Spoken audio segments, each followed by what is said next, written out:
Black women entrepreneurs. We want them to scale and have profitable, sustainable, competitive businesses.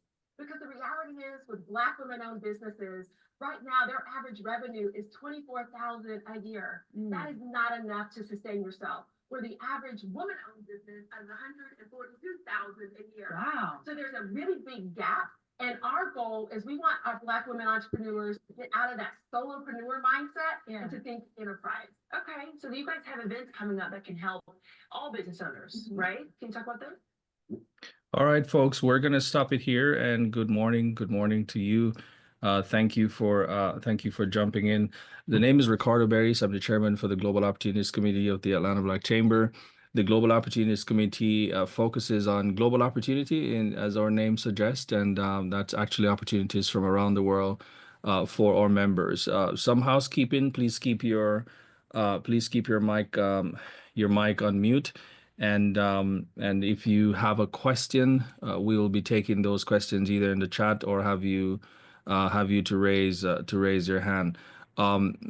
As we think through the global opportunities, we like to think about trade. If you are selling a product or a service, or if you are interested in finding a partner, whether internationally or locally, if you have the capacity to facilitate partnership, we encourage those things, as well as investment. If you're interested in investment or you're interested in finding an investor yourself. So this is really sort of our focus towards global opportunities for all of our community. We're after 100 billion in global transactions, and it's important that we're able to track what we're all doing to support that effort. When you win, we all win in this particular instance. So today, I'm very, very pleased, and I'm super excited because as we travel around the world, we typically like to then understand what's actually happening in these different spaces.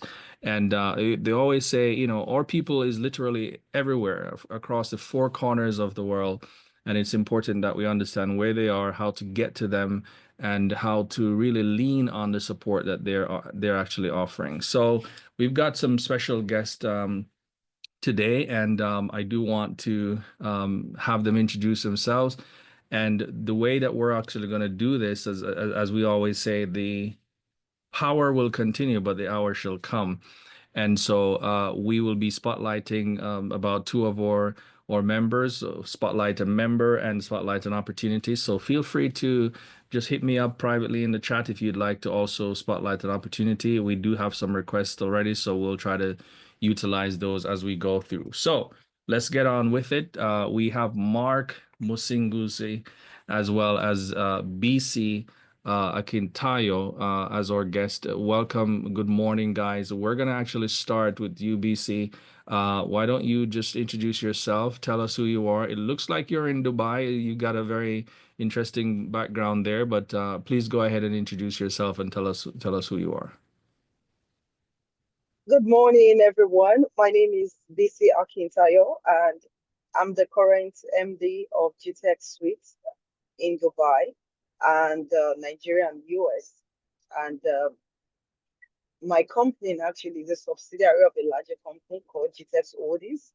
And GTEX Holdings is an organization that started over 15 years ago. And we have our office in Texas, USA, in Houston, and Katy rather. And we also have our office in Dubai. We have our office in about 4 locations in Nigeria and in the UK. And we have been into the property business for 10 years now, because we didn't start with property. Basically about me, I started over 10 years ago as a dependent housewife, and that was how I started.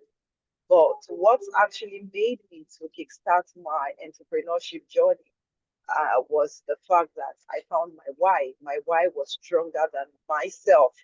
And I tell people that when your why is not strong enough, your reason to succeed in life does not become strong enough.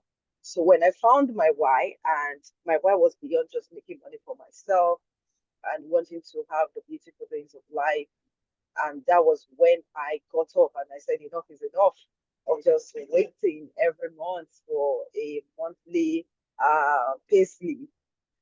And I actually started my e-commerce journey. So I started e-commerce and digital marketing. Then from there, after a couple of years, I pivoted into the real estate industry.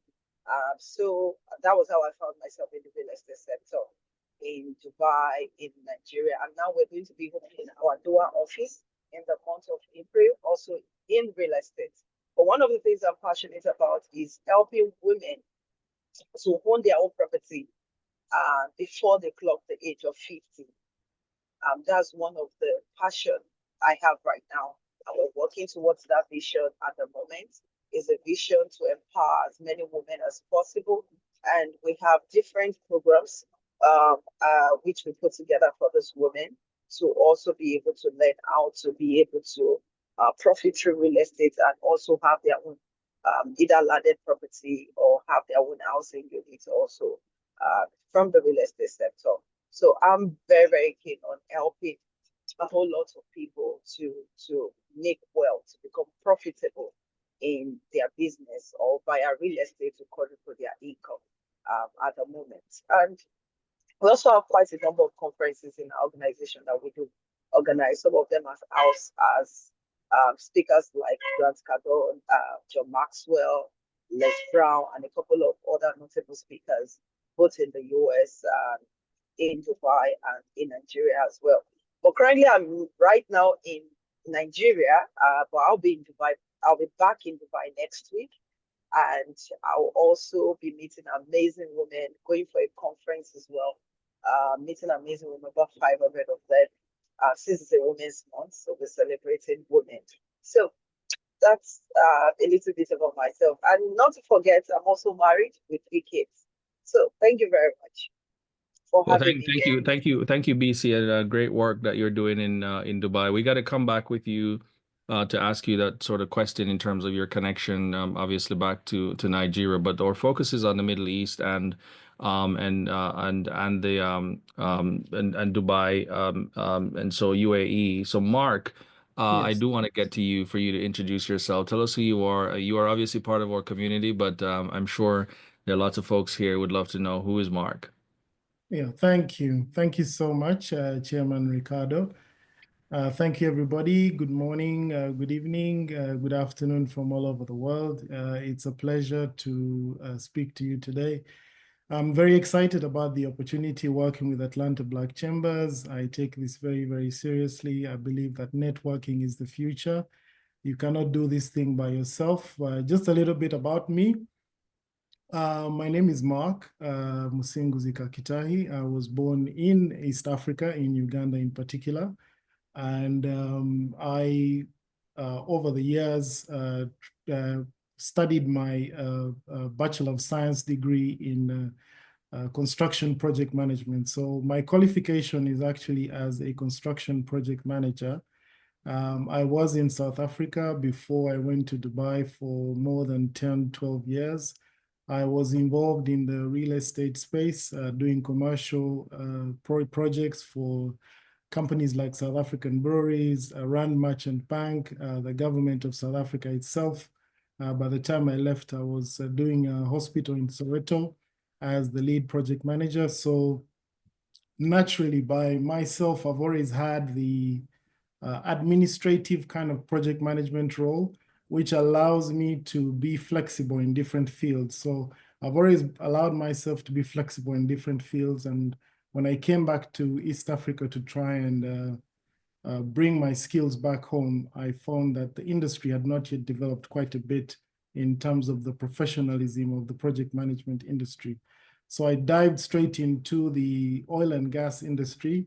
I do represent actually a firm from Nigeria, from Port Harcourt, called Point Engineering within the East African region. And we've been trying to get into the space since 2013 with the proven reserves that have been indicated, Uganda heading into full production. But after some time, I noticed that there was a little bit of a gap in terms of the professionalism and the finance side of things. And so I went to United Arab Emirates, particularly Dubai, in it's coming to about 6 years now since I've been in Dubai.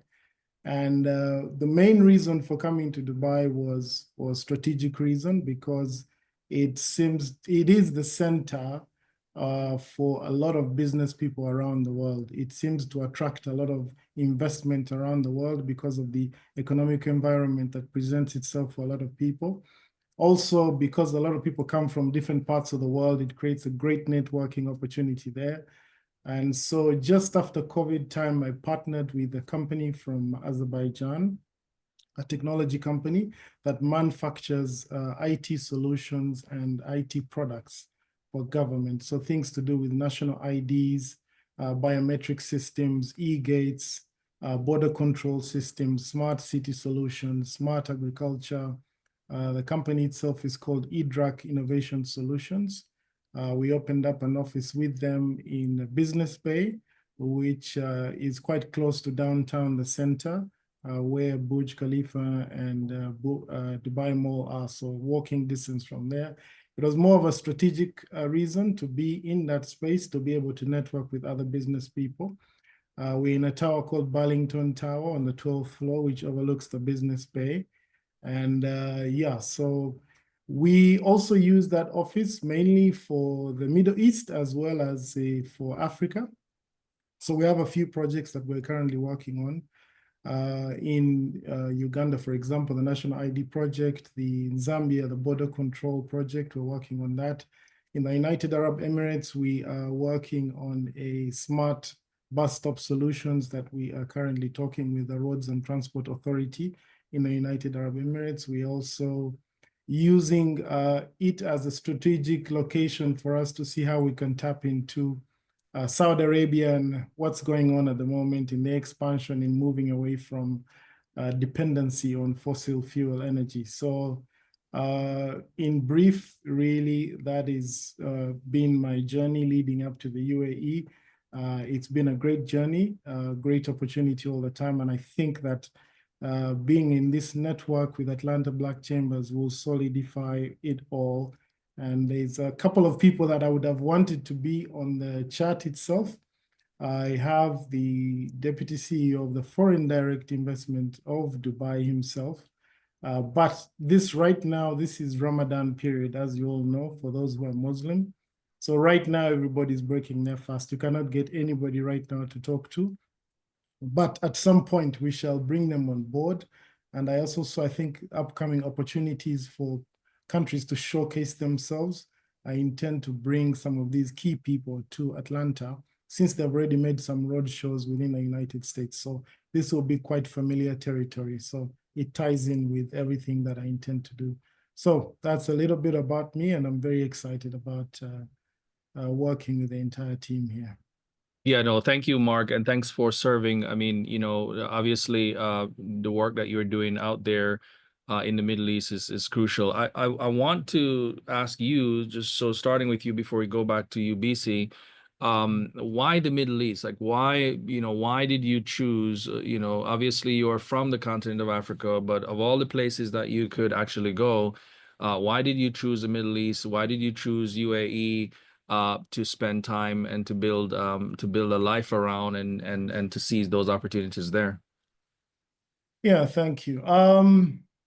First of all, you know, United Arab Emirates is it's very important to know the geography of United Arab Emirates. United Arab Emirates is a formation of 7 different states, and it's very important for everybody to understand that United Arab Emirates is Abu Dhabi, it's Dubai, it's Sharjah, Fujairah, Ajman, and Al Quwain. That last one is always a tongue twister for me after all these years, but it's Al Quwain. Years ago, you know, United Arab Emirates was just a small fishing village until they discovered oil and gas. And they realized the potential that they had being in a geographical location that connects trade environment between Asia and Europe and Africa. And they decided to switch their vision heading towards a non-oil dependency. What had really attracted me to the United Arab Emirates is the vision of the leaders. It is a case study, which is something that needs to be admired, because a lot of what states have is a system of what we term as our modern day democracy, but there's always a lot of bureaucracy that comes into play.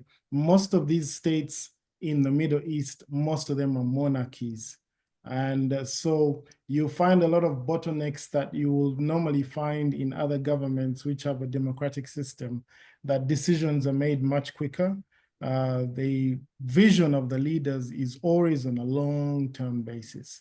Now, what attracted me definitely is not the heat, because during the summer you're reaching 46, 7 degrees, 50 degrees closer to Abu Dhabi. So it wasn't the heat. To be able to endure this heat and still do business means that there's something still attractive. So the ease with which United Arab Emirates presents itself in terms of doing business, first of all, setting your company up.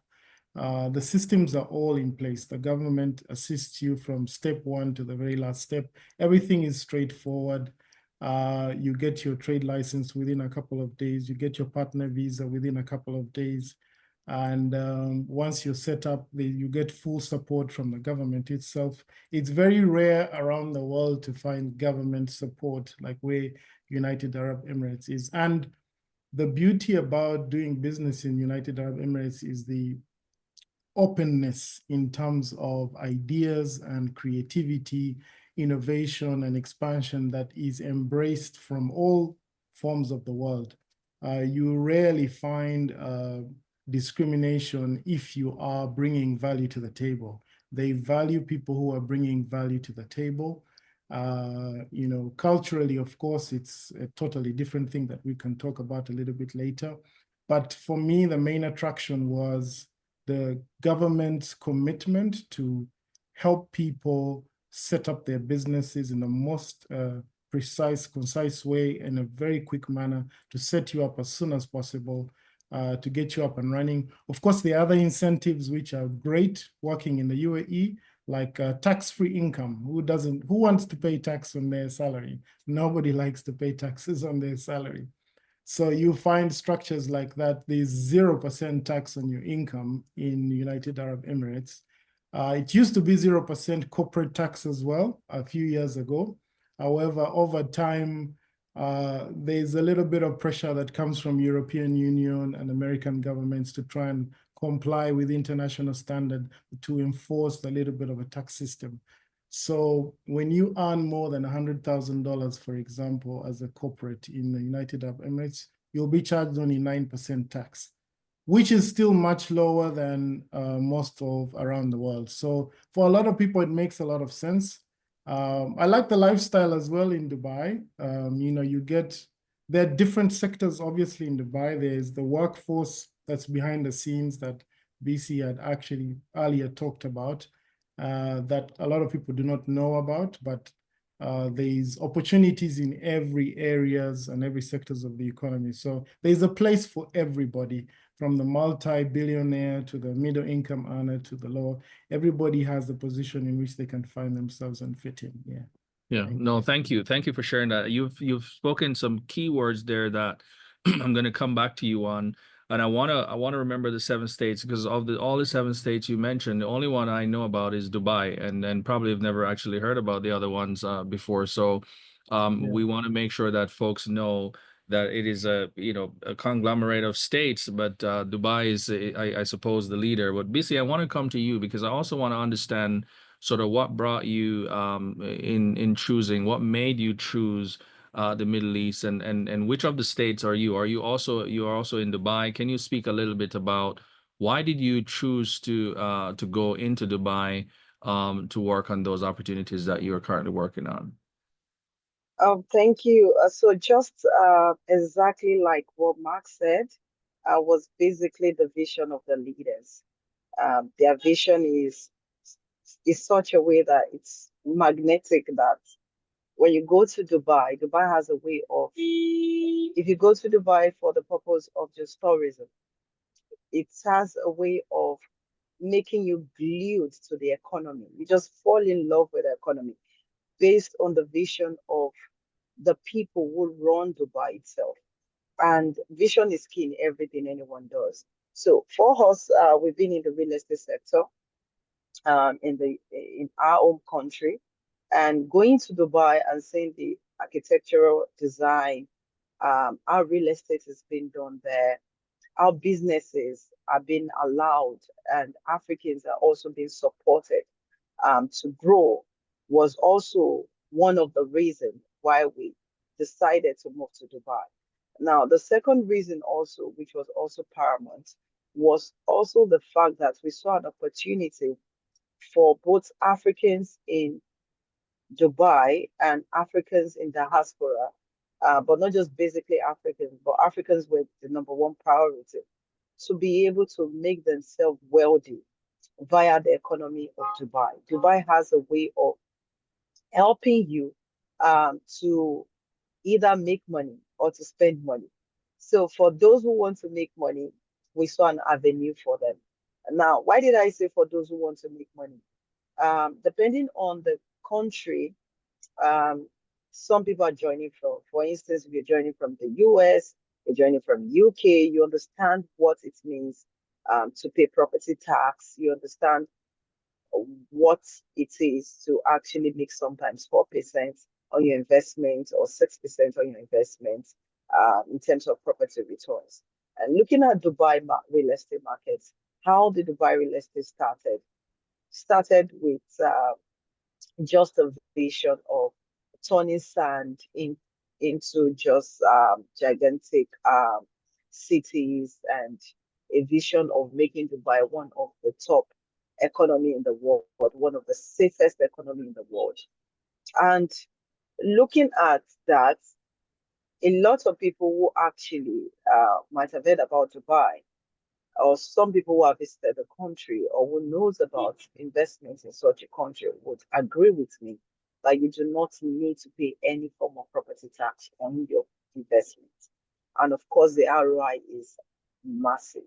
Meaning, if you had invested in Dubai about 10 years ago, 20 years ago, your property investments, which you bought those years, had more than quadruple its size, its prices in that economy. And currently, we also have the Sheikh Mohammed having the G33 agenda, talking about the economy agenda of the country, which is going to now even more than quadruple its current size that we have. Currently, I don't know anywhere in the US and the UK where we have air taxes. I'm of stand to be corrected, but I don't know anywhere in the US. I've been traveled to the US several times, but I've not ever seen air taxes in US as a means of transportation. Imagine Dubai bringing that to bear. Now, Dubai also recently is bringing to bear a system whereby when you get to Dubai, you don't have to go through immigration checks anymore. You don't have to go through even the e-gates for you to just be able to check to just go get your baggage to come out once you arrive at the airport. You don't have to go through the immigration checks anymore. Just with a AI tool, they're coming up with that innovation whereby you can just have to go through immigration via an AI tool. That would take just about 2 minutes. So innovation also was another thing that drove us to go into Dubai, because you just keep seeing something new every day. Today you go to Dubai, you see something else is coming up. You see the internet city, everywhere, motor city, everywhere there's something special coming up. And this also broadens our horizon and tells us that, okay, how can we also begin to replicate such in what we do back home, in what we do even in a couple of other countries. And to be honest, moving to Dubai for us as an organization and myself has really helped our business in a approach. It has not just helped us to be able to 10x our income, it has also been able to help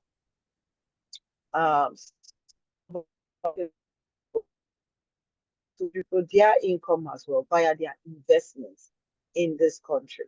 So for me, it's one of the reasons I love Dubai and actually moved to Dubai as well.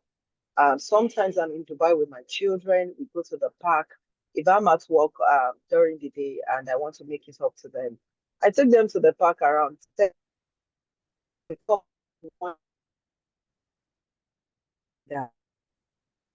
in other countries, travel to the Ambient, uh, like here as well. It's not country there, and you're facing issues that has to do with racism. You don't feel that way because you just have so many people from different over 200 nationalities um, living in that particular country. So everybody actually treats you almost like you are equal to them. It's a country that welcomes everybody, and they are coming up with new innovation, new activities, new investment opportunities as well for people to be able to rise up and make money. And a lot of Africans there as well who have been able to understand this, have been able to profit from the UAE market because they promote African businesses and they actually are interested in ensuring that Africans actually also get support as long as you don't break their rules because they are very strict rules. So, I need to say anything at all in terms of why Dubai is giving justice to that. And for me, I've also shared the reason why we have to move to Dubai as well, which Awesome, awesome. one Busy, to you're was breaking up a little bit. innovation. So what I'll come back to you on that, but I Oh, think we got okay. that message. This is really, really good and helpful to understand a little bit more about your own experience as to your choice to Dubai. Now, and I'm going to come to you, Mark, shortly, but we do want to get into our spotlight moment, as we say. Uh, Pretty much, we would love to spotlight one of our members each of the Power Hour that we do. If you're a GOC member, you get an opportunity to be spotlighted. If you have an opportunity that you'd like to also share, then we'll also allow you to be spotlighted here as well. I do have one of our member who is actually doing something in Dubai, I understand, and she's actually on the call. So we're gonna ask Toria if you can unmute and tell us who you are. And this is a GOC member, and we'll be spotlighting you today. Tell us about yourself and tell us what's happening and how are you connected to Dubai? What's going on? Absolutely. Thank you so much, Ricardo. Thank you so much, GOC family. Taria Avant. And what I do is I work with authors. Specifically, I show authors how to leverage their books so that they're able to get more exposure. And one of the ways that we do that is by creating workshops for them. And so we are going to be doing a workshop in Dubai in May. And with what's exciting about that is we did something also in Ghana. So we're going back to Ghana at the end of the year as well. But in Dubai, we want to bring in two people who actually live in Dubai to talk about doing business there in Dubai. We're also looking for someone who could talk a little bit about real estate, as we do have the speakers that are coming who also may be interested in learning more about the real estate. But specifically, definitely Dubai. I mean, even with me just booking the hotel space, I'm learning there's just so many differences when you do business in Dubai than doing it in the US. And so I'm extremely interested in possibly talking to you guys both and anybody else. We also create what we call these collaboration books. This was the one that we took to Ghana. Sorry, it's a little there we go. Ghana. And we're also doing a collaboration book in Dubai as well. So even if you're not coming to Dubai and you're a GOC family member and you would like to know more about being a part of that collaboration book, that is also an opportunity. We plan to bring enough copies to give to all of the people who are registered to attend. Fantastic, Toria. And I wish you all the best in your event in May. I wish I could hop on over there with you. We're gonna see because we love to support our member, but certainly Mark, who is our GOC leader for regional lead for the area, he will certainly take care of you and ensure that you have that Dubai and that Middle East hospitality that I hear he talks about all the time. And thank you so much. And Mark, I'm kind of gonna come to you now. I want us to talk about opportunities because this conversation is not only understanding the landscape of how we do business and why we should do business in these different jurisdictions, but let's talk about some of the opportunities that are actually on the ground for people like us who are interested in going global, who are interested in doing things internationally. Okay, thank you. Thank you so much. Good to see you, Toria. I did engage with her a little bit earlier, and I've been able to give some information just to show how this networking is already happening. So that's great. Like I said, there are different opportunities, and it's purely based on the landscape that it currently is. It's important to understand, like you had mentioned, the different states and what opportunities present themselves. As I said, there are 7 states that make up United Arab Emirates. So it's very important to understand, because the things that you might do in Dubai may not be the things that you do in Abu Dhabi, for example. And the direction of the leaders is also different. The most popular state, of course, is Dubai. Having pushed itself as the tourism hub for anybody around the world. So that automatically presents opportunity in tourism. Now, tourism involves all sorts of things. It involves aviation, it involves accommodation. The Dubai Mall itself, as a mall, the largest mall in the world, I think recorded last year over 100 million people visiting the mall itself. Now, if you have 100 million people just visiting one mall, you can imagine the kind of services and requirements of accommodation that they will have. The population in the United Arab Emirates is about 10 million or so, of which the local Emiratis is about only 1 million, or just even under. Now, the biggest population is obviously the workforce before you add on the tourists that are coming in there.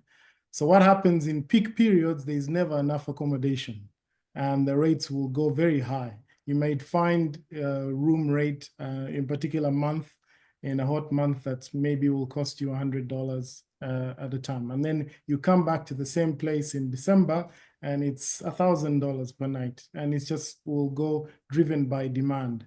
So there's a need to have those, for example, who are in the hospitality industry, those who know chains in the United States or anywhere around the world that might want to expand.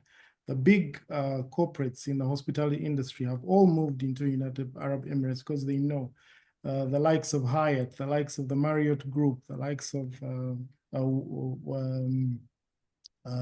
lot of the popular American brands, most of them have moved into. So hospitality is something that automatically you have to look into in terms of hotels, in terms of services that will come with it, and then hotel packages. So when you have visited some of these landmarks and holiday packages that you've taken up, you'll find most likely that you may not be able to want to come back once or 2, 3 times after. So the government is always encouraging new products that come into. So for those in the innovation space in terms of tourism, those who are creative, the government is always open for new ideas. You can have lunch in the sky in Dubai. You can zip line across the marina. There's all sorts of things that they come up with that they will always support you. So for those in the hospitality space, by all means, you need to look into that. Real estate, BC, will be a testament to that. It's quite expensive on average compared to international markets, purely because of the landscape, the type of foundation and sand that the desert has. It makes it difficult for construction. However, the big developers like Emaar Properties that build Dubai Mall have started building cities. They've been building cities over the last 20 years. You have companies like Damac that have also become big because of the demand for real estate. So accommodation is also quite rare. So to be able to tap into the opportunities, I want to touch on the different zones so you can understand the landscape. It's important. And I think this will give an indication of the opportunities that are there. The United Arab Emirates and most of the Middle East is broken up in zones. I don't know whether everybody understands how, for example, free zones work. For example, I'll give some of there are over 50 free zones within the United Arab Emirates, but some of the more popular ones are, for example, DMCC, which is Dubai Multi-Commodities Center. That deals with all the precious metals, that deals with gold and diamonds and gemstones and agricultural products. So what they recommend you to do is to set up your business within those zones if you are in that space. The other example is Dubai Silicon Oasis. It's like this Silicon Valley of United Arab Emirates. So if you're into the tech world and innovation and startups and things like that, they would recommend you to be in the Dubai Silicon Oasis free zone. If you're in the maritime space and the logistics and hubs and transportation and maritime, everything to do with maritime, your shipping, your docking, and all these things, you are supposed to register your company in the free zone called JAFSA, which is Jebel Ali. Jebel Ali is one of the biggest ports within the region. So if you're in the logistics sector, the opportunities are there. Now, because it's an established center, and most of these centers are established, and they thrive and try to promote innovation and technology. The people that will thrive and the opportunities that will thrive in these sectors are those who are bringing in new ideas and new opportunities, something that they have not seen before, digitizing their systems, tagging these containers. How do we minimize wastage? One of the things that I saw recently that was opened up is a food processing and agro-processing center within Jebel Ali that the government, through DP World, which is the Dubai Ports World organization that has set up. So it has been set up to deal with food security. So for people who are in the agriculture sector, who deal with pulses and grains and beans and things like that, this facility is one of a kind. So for those who are in the agricultural space, that is one area to look into. 90% of the food that is consumed within the region is imported. So every single day, there is cargo by the loads that comes in with fresh food from Africa, from South America, from the other Americas, from Asia. Those in the agriculture sector can look into that. Aviation is quite big because, as you know, Emirates will fly all over the world, and there's no city now that it does not reach. And so people in the aviation space are also required to register their companies within the Aviation Free Zone Authority. So when you come into United Arab Emirates and the Middle East, it's important to know exactly what you want to do, the economic activity that you want to do, and then you are allocated in a specific free zone that links you up with the other people who are in the same space that will take you to another level. Some of the things I could touch on, of course, artificial intelligence is quite a big thing nowadays. Dubai and Abu Dhabi, they like to be the first in doing everything. So those in innovation that can tie into certain of these things. There's simple things that robotics, for example. Nowadays you can go to some of these cafes and a robot will come and serve you a cappuccino, and they'll make a big deal out of it because it's the kind of thing that they want to promote. The education sector is also quite big because you have a big workforce that is in the region.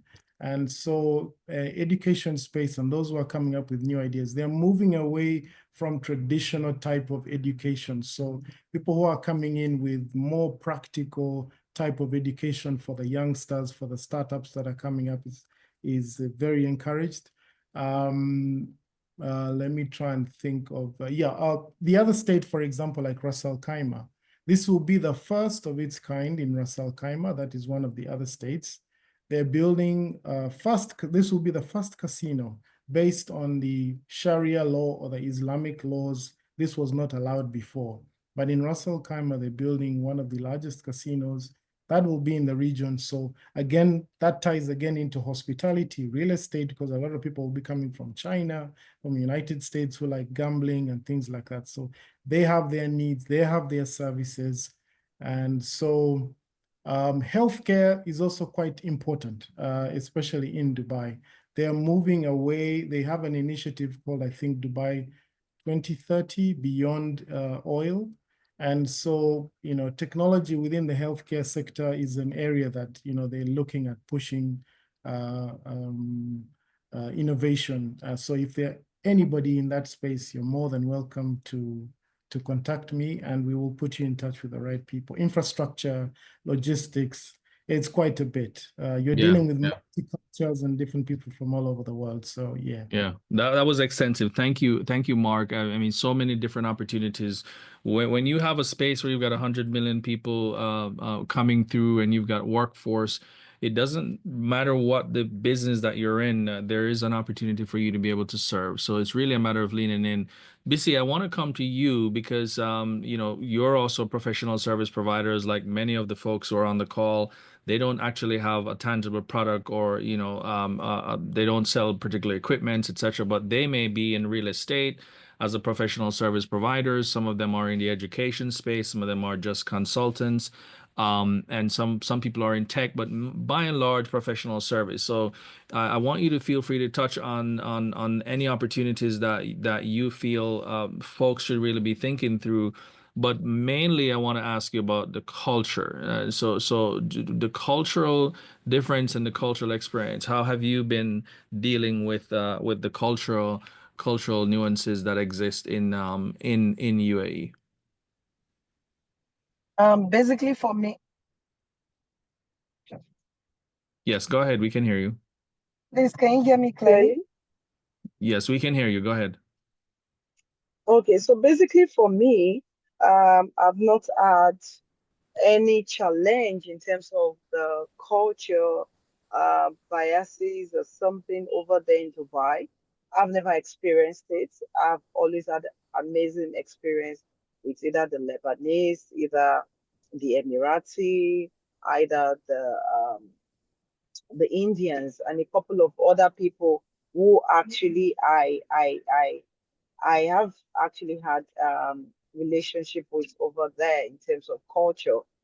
So for me, the culture is beautiful. For instance, now this is Iftar, and in Iftar period, guess what? Everybody is like a family in Iftar. Everybody is like a family. You enjoy yourself. You have an amazing time. When they're doing their Iftar, I mean, Iftar is when they break their fast. Let me break that down. For the people I know there, it's more like a celebration, like you're doing a party. You invite people. It's more like a networking session whereby people from all different culture, as long as they know you, even if they don't know you, they know somebody and you bring them in, everybody's welcome to just celebrate the season, because it's a season of love, it's a season of happiness, it's a season of forgiveness, it's a season of peace. Now, I'll also go back to doing business in the UAE. Before you do any business in the UAE, one of the things I would advise you do is find somebody who is a consultant who can guide you on where and what business you want to do. Now, I'm in the business of real estate in Dubai, in the UAE, but I cannot help you set up a business. I can only link you up to someone like Mark, who has been there for years. Now that I know him, if somebody needs a service, I can, oh, he has been there, he does everything business, he helps business people to set up. But do not go into business in the UAE or go into any opportunity in the UAE without having somebody to guide you, without having somebody to put you through, because there are different licenses that works in different states. We have the free zones, and if you go get a license in the free zone, it will be an error for you to discover that that license may not work in Dubai based on the kind of services you want to render. Now, I'm going to give an example of one of our clients who actually bought a property from us, and she wants to set up a business, which is the education. She wants to set up a school in Dubai. And she reached out to me, do I know somebody? She has a license. And when we checked that license, a license was done in the free zone, and it was done in the free zone. It was cheaper, but the license cannot work in Dubai because it is not a license that can be that can operate under what she wants to do. So at the end of the day, that money for registering that license was wasted. So if she had gotten a consultant to guide her, to put her through that, oh, I want to go into the UAE. I now know what I want to do, but where do I operate in? What kind of license do I need to get? And this is very important.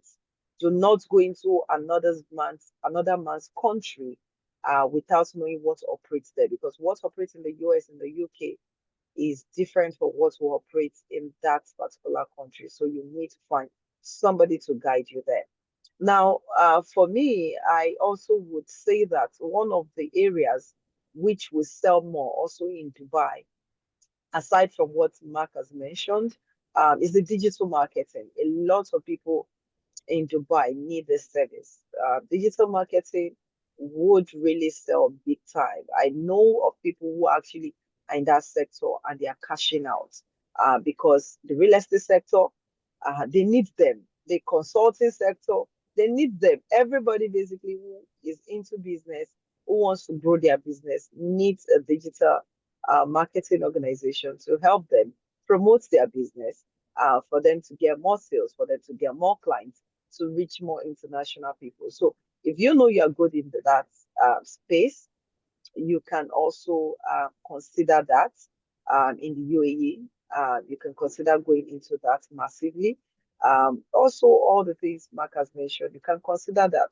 Then if you do not even know what to do at all, one of the things you can never go wrong with is real estate. You just be the connecting dot. You don't need to own your real estate company because there's a whole lot that goes into getting your license in Dubai. And your license is renewed every year.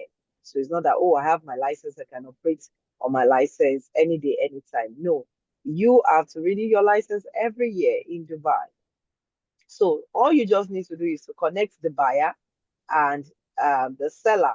You can work with brokerage firms, and they give you your commission. And by just that, you can discover that you can begin to even live large and live big in Dubai and make so much money that you can even take back home or establish yourself also in the UAE. In the UAE. So real estate is one of the things I tell people they can do. And of course, you do not need to own your company, like I said earlier, to start the real estate business. You just need to introduce somebody who is interested. Or you just need to use your social media platform to promote it, and you get people who can buy from you. And if you want us to work with you, we have been in Dubai for 4 years now, opened our real estate company. We've helped a good number of Africans to quadruple their income in the UAE market, to make tons of hundreds of dollars in the market. So we can also guide you on how you can also earn such amount of money in the UAE markets. If you want to work with us, we are hoping to work with you as well. Yeah, awesome, Thank BC. you. Thank you. We only have 8 minutes to go before we end the show, but so we want to do this really rapidly. If you have a question, please put it in the chat or raise your hand. We'll give you a chance to ask. But I did want to touch on, I've got 2 more things real quick that I want to touch on, and we may just slightly go over time here, Mark, because one of the things I want to talk about is risk, because we oftentimes don't talk about that. We talk about the very good things, but sort of what are the risks? If you can identify maybe 2 or 3 of those, and how do you encourage folks to actually mitigate that? I think Bissy mentioned one piece where you got to have the partnership. It's a risk in not having someone on the ground to be able to really help you to navigate this sort of stuff. What do you agree, and what are some of the other risks that we need to be mindful of? And not only to be mindful of them, but what are the mitigation strategies that you think we should then think about in terms of managing those risks properly? Okay, thank you, Ricardo. I think, United Arab Emirates, the Middle East, everybody knows it's in a, very sensitive space politically. The geopolitics of the region, I think, is probably one of the biggest risks that, could potentially affect. I'll just give one example. A few years ago, I think there was a link between Qatar and I think those Hutu rebels or whatever. And so, because UAE likes to maintain a neutrality in the region, and so they cut ties with Qatar, and immediately all Qatar citizens took their money out of Dubai, which caused quite a bit of a stir. And, so remember that United Arab Emirates, sits right in the middle of Oman and Saudi Arabia and Iran. And when you have Iran that's constantly fighting with Israel, then you have a bit of a problem. I'll give you another example. Starbucks, which everybody knows, last year, because I think it's called Howard Schultz, the CEO and founder of Starbucks, he made a comment about something to do with Israel or whatever.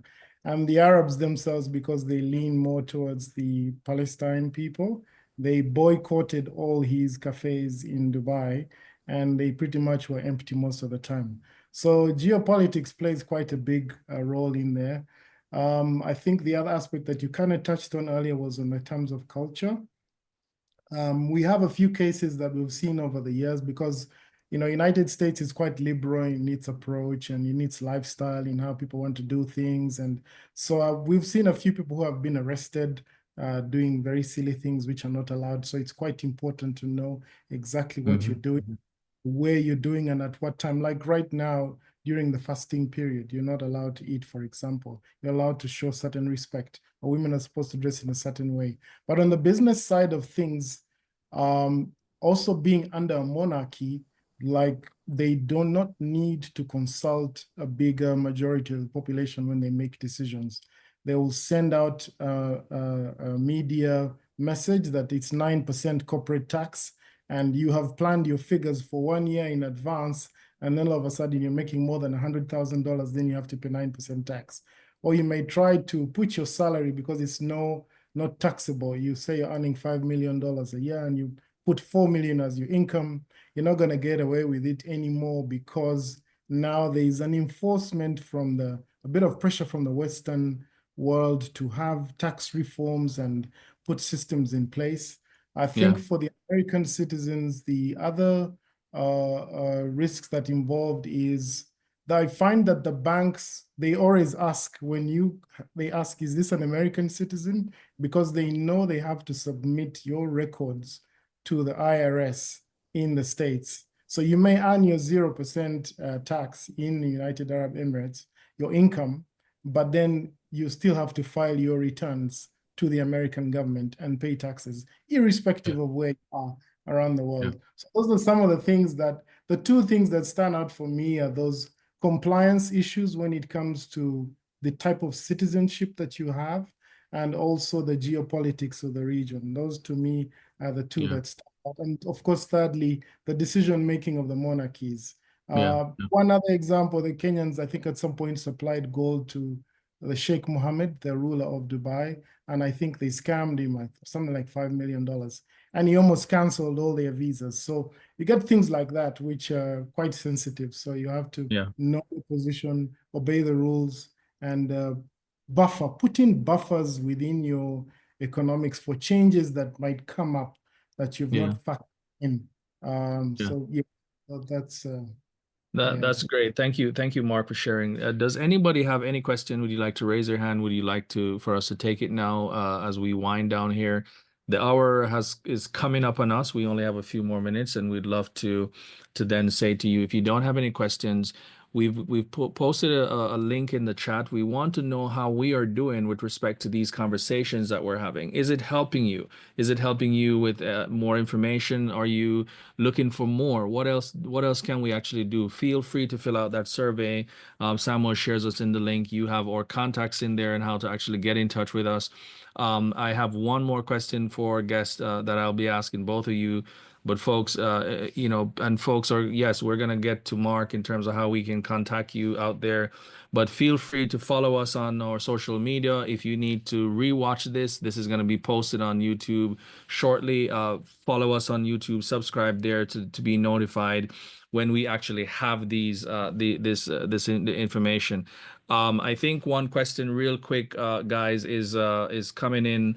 And the question is, what's the time frame to open a company in Dubai? If we can do that on a rapid fire, Mark, maybe if you can give us a quick time frame on opening a company in the UAE. I think she meant UAE. Quick turnaround time. Some, PROs that we work for, they're called PROs. Once you've submitted the names, you're required to submit at least 3 names. If they're non-Arabic names, there's a slightly additional charge. If they're Arabic names, then it will go straight through the system. They'll check that within normally 1 day. Within 1 or 2 days, people that we've worked with can get you a trade license within a day.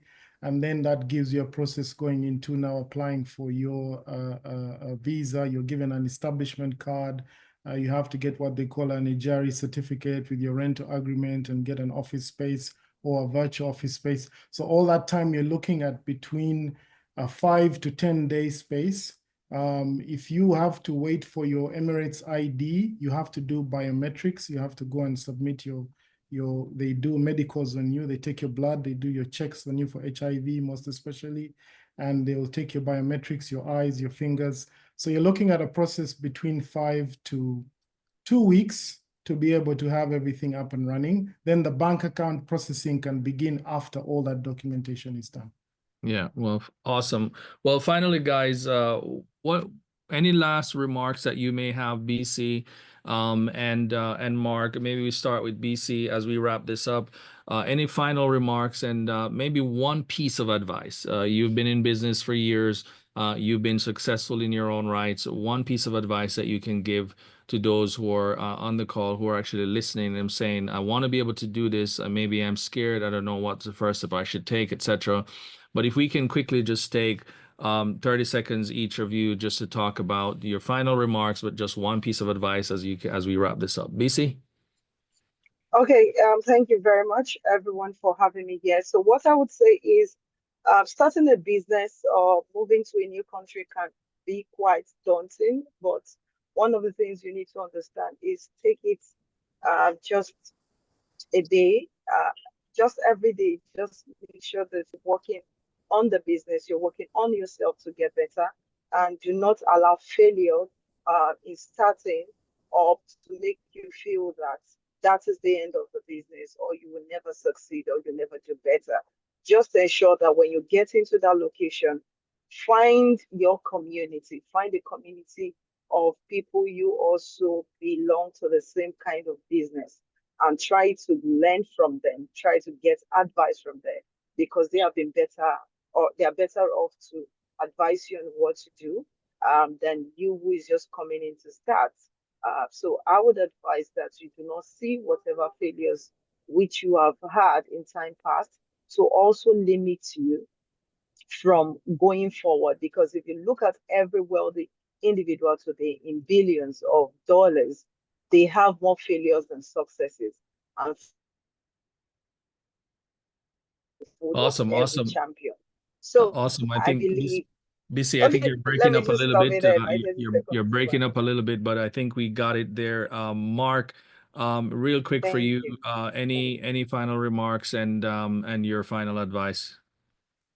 Worst that can happen is have a good time. American citizens, visa-free when you land, you get a 30-day visa-free entry. Come and have a good time, have a taste of the place, do a desert safari, hire a Lamborghini for the day, go in the marina, ride a camel, just have a good time. I think the approach has to be kind of in a relaxed manner so that you kind of understand the environment that you're dealing with.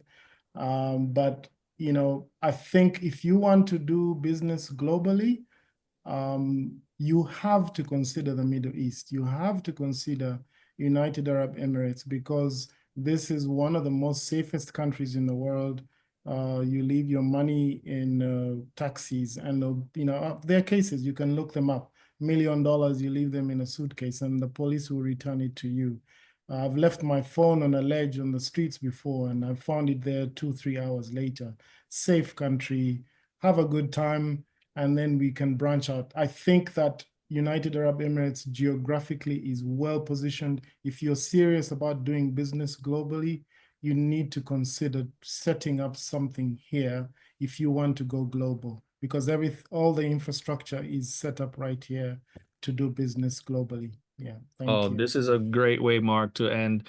Guys, thank you so much for joining. The hour has come, but the power still continues. So that means you have a responsibility to keep learning, to keep the power going, and keep the connection going as well. Next week, we will be going into Lesotho. I'm not sure if any of you have heard of Lesotho or how many of you have heard about Lesotho. And so we're going to be having some guests to talk about Lesotho, because it's a nice, small land space, a country, a landlocked, as they say. I think this is going to be a beautiful opportunity for you to learn a little bit more. So we're bringing the education to you. The power is within you to now act. And don't let just this be just a listening a session for you. Let it also be an action session where you can take specific action so we can help you do business globally. Thank you, everyone. Have a great day, and feel free to stay in touch with us. We will see you same time, same place next week. Thank you, Mark. Thank you, Bissy. Thank you. We appreciate you. Chairman. Thank you, Ricardo. Thank you for having you. us. Good job, guys. Thank you so much. Much appreciated. Thank you. Awesome. Good job, guys. Thank you, Mr. Chairman.